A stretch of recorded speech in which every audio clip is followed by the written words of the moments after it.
Isang paalala, ang video na ito ay ayon lamang sa aking sariling pananaliksik. Hindi ko nais na pilitin ang sino man na maniwala sa videong inyong matutunghayan. Kung hindi kayo kumbinsido sa mga impormasyon at taliwas ang inyong paniniwala sa kaalamang aking ilalahad, maaari kayong gumawa ng sarili ninyong pagsisiyasat para sa inyong kakontentuhan. Ang videong ito ay gabay lamang sa mas malalim na kaalaman at pag-intindi at hindi gawa ng isang profesional. Naniniwala ako na malaya tayong magbigay ng opinyon at suhestyon bilang malayang mamamayan ng Pilipinas. Maraming salamat po. Sa ngayon ay may tuturing ang IDF o Israel Defense Forces bilang mga superhero ng Israel. Sila ang kasalukuyang humaharap sa puwersa ng Hamas at iba pang mga kasama nito. Ang kanilang husay bilang mga sundalo ay hindi na lamang tumatatak dahil sa kasalukuyang sagupaan, kundi dahil na din sa mga pambihira nilang husay mula sa paghawak ng mga baril at armas hanggang sa pakikipaglaban ng mano-mano. Kaya naman narito ang mga pinakakinatatakutang sundalo ng IDF. Una ay ang Yamam. Kilala din ito bilang National Counter-Terrorism Unit ng Israel. Isa lamang ito sa 4 na special units ng Israel Border Police. Ang Yamam ay maaaring kumilos sa 2 pangunahing tungkulin. Una ay ang hostage and rescue operations habang ang isa pa ay ang offensive takeover raids laban sa mga terorista na pumupuntirya sa mga sibilyan. Bukod sa 2 pangunahing tungkulin na ito, maaari din silang gumawa ng mga tactical unit duties at mga undercover police work. Ang Yamam ay naitatag noong pangtaong 1974, ito ay matapos ang Maalot Massacre na kung saan hindi nagtagumpay ang Special Forces Unit sa kanilang misyon na nagresulta sa pagkakasawi ng 21 mga batang mag-aaral bago pa man nila mapaslang ang mga bumihag sa mga ito. Dahil sa pumalyang misyon na ito, naisipan nilang bumuo ng isang elite civilian force na siyang sasagupa sa mga close quarters battles at counter-terrorism operations sa mga friendly territory at hostage rescue. Ang Yamam ay hindi na lamang mahusay sa counter-terrorism ng Israel, kundi isa din sila sa mga pinakamahusay na counter-terrorism unit sa buong mundo. Ang bawat aplikante ng Yamam ay dapat na may edad mula 20 hanggang 30 taong gulang at dapat na makumpleto nila ang kanilang 3 taong infantry service sa IDF. Karamihan sa mga nare-recruit ay mga veteranong mga IDF Special Forces Operators mula sa Tier 1 at 2 unit.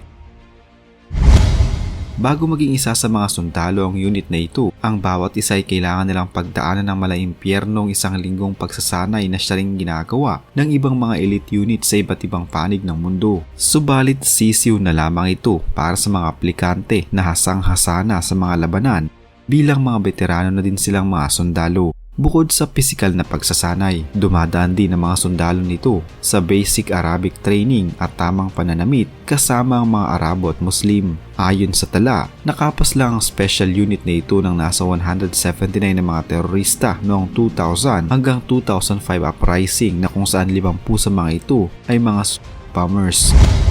Ang unit na ito ay palaging kargado ng mga gamit at kung hindi sila abala sa pakikipagbakbakan sa mga terorista ay wala naman silang tigil sa matinding pagsasanay.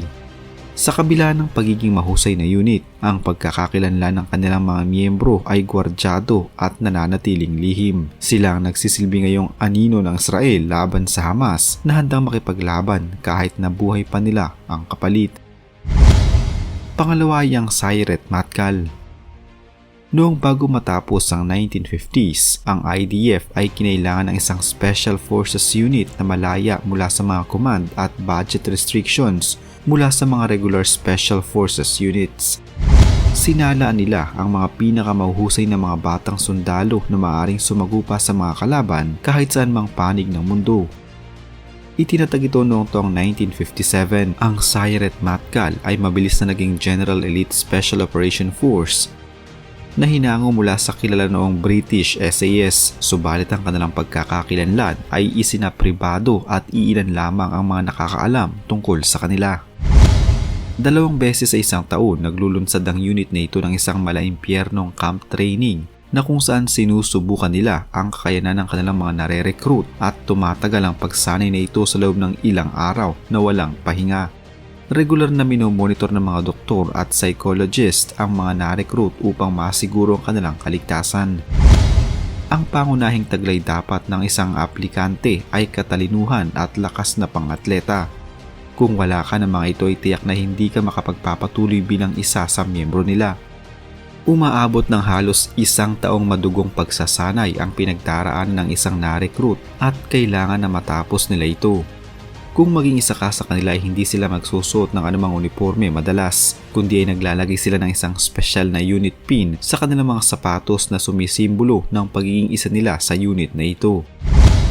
Noong magkaroon ng Operation Enebe taong 1976, mas naging kilala pa ang kanilang pangalan dahil na din sa pag-hostage sa isang eroplano na may sakay na 245 na mga pasahero sa Uganda. Dahil sa kanilang pagpapanggap bilang mga lider ng terorista, madali nilang nakupot ang mga kawatan at nailigtas sa mga bihag. Sila ngayon ay abala sa kanilang mga top secret mission sa Israel laban sa kalaban ng kanilang bansa. Pangatlo ay ang Shayatet 13. Itinatag noong taong 1949 na kung saan mula ang mga ito sa Palmach, ang naval branch ng Free State Fighting Force ng Israel. Ang unit na ito ay madalas na inihahalin tulad sa Navy SEALs ng Estados Unidos at Special Boat Service ng Britanya. Nagsasagawa sila ng operasyon sa lupa, himpapawid at karagatan gamit ang kanilang pambihirang husay, kaya naman kilala sila sa buong mundo.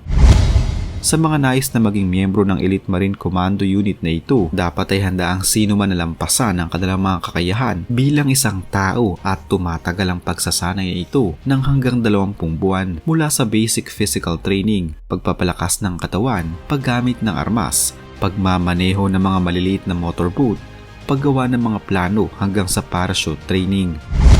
Bukod dito ay sasailalim din sila sa isang intensive combat diving training na kung saan kailangan nilang matutunan na makipaglaban at protektahan nila ang kanilang mga sarili habang sila ay nasa ilalim ng tubig. Kailangan nilang mapanindigan ang pagpasok nila sa unit na ito at patunayan na karapat-dapat silang maging miyembro kahit na buhay pa nilang maging kapalit sa pagsasanay pa lamang. Mas lalo pang naging kilala ang unit na ito noong taong 1973, Yom Kippur War, na kung saan wala silang takot na nakipagsagupan sa isang pantalan sa kabila ng sobrang dilimang lugar. Dito ay nakapagpalubog sila ng isang torpedo boat, coast guard boat, tank landing craft at kahit pa isang missile boat. Taong 2002 naman nang isinagawa ng unit na ito ang tinawag pa nilang codename Noah's Ark, na kung saan ang kanilang target ay isang Palestinian Authority-owned na barko. Mabilis nilang napasok ang barko at nakontrol ito kahit na hindi pa sila nakapagpapakawala ng kahit isang bala ng baril. Sila ngayon ang itinuturing ng mga cream of the crop ng Israel. Pangapat ay ang Unit Egos. Ito ang may tuturing na trump cord o alas ng Israel.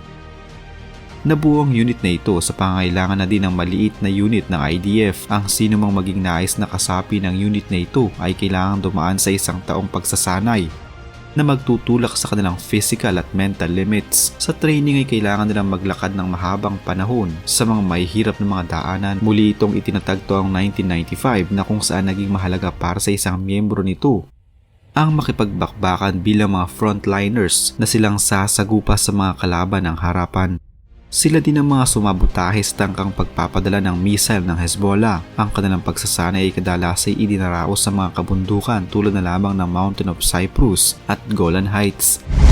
Ang kakayahan ng Egos na magsagawa ng mga operasyon sa kabila ng maliit lamang nilang grupo ay mas napapatunayan nila na isa sila sa mga pinakamalakas na special unit hindi na lamang sa Israel kundi maging sa buong mundo. Sa ngayon ay nangunguna din ang unit na ito bilang mga frontliners ng Israel laban sa puwersa ng Hamas. Ang kanilang husay sa pakikipaglaban at kanilang kakayanan na maka-adapt sa bagong kapaligiran ang madalas na nagiging dahilan ng kanilang tagumpay sa kanilang bawat misyon. Ang unit na ito ay sinisigurong ligtas sa mga sibilyan ng Israel at maubos ang Hamas. Panglima ay ang Shaldag. Ang unit naman na ito ay mula sa Israel Air Force na nagsimula noong matapos ang 1973 Yom Kippur War sa Israel. Kinailangan noon ng IDF ng isang unit na kung saan magsasagawa sila ng critical targets at deep operations. Ang kanilang naging misyon noon ay magsagawa ng mga sorpresang pag-atake, pagsasaayos ng mga airfield, at kahit pa pag-update ng mga air traffic control at magsagawa ng mga atake mula sa himpapawid. Sinanay ang unit na ito na mabilis na maka-adapt sa kahit anong sitwasyon. Ang mga miyembro ng Shaldag ay dumaraan sa pinakamahaba at pinakamalalang training sa kahit na anong unit sa IDF na nagtatagal ng halos 2 taon. Sa pagsasanay na ito ay mas hinahasa ang kanilang kakayanan pagdating sa nabigasyon na may kaakibat na iba't ibang panganib mula sa hindi pamilyar na mga lugar hanggang sa panganib dulot ng panahon. Kasama pa ang parachuting course, airborne operations at counter-terrorism training sa mismong counter-terrorism school ng IDF. Nagsimula ang unit na ito noong taong 1982 kung saan malaki ang kanilang ginampanan sa Lebanon War at laban sa puwersa ng Syria. Nanguna din sila sa Operation Moses noong taong 1984 at Operation Solomon noong taong 1991. Isa na namang kwento ng pagbabalik tanaw sa kasaysayan ang naitampok natin ngayon. Huwag kalimutang i-like ang video ito at mag-iwan ng komento sa ibaba ng mga nais nyo pang malamang kwentong kasaysayan sa Pilipinas. Mag-subscribe na din para lagi kayong updated sa mga pinakabagong video dito sa Kasaysayan Pinoy. Magandang araw po at mabuhay ang bansang Pilipinas!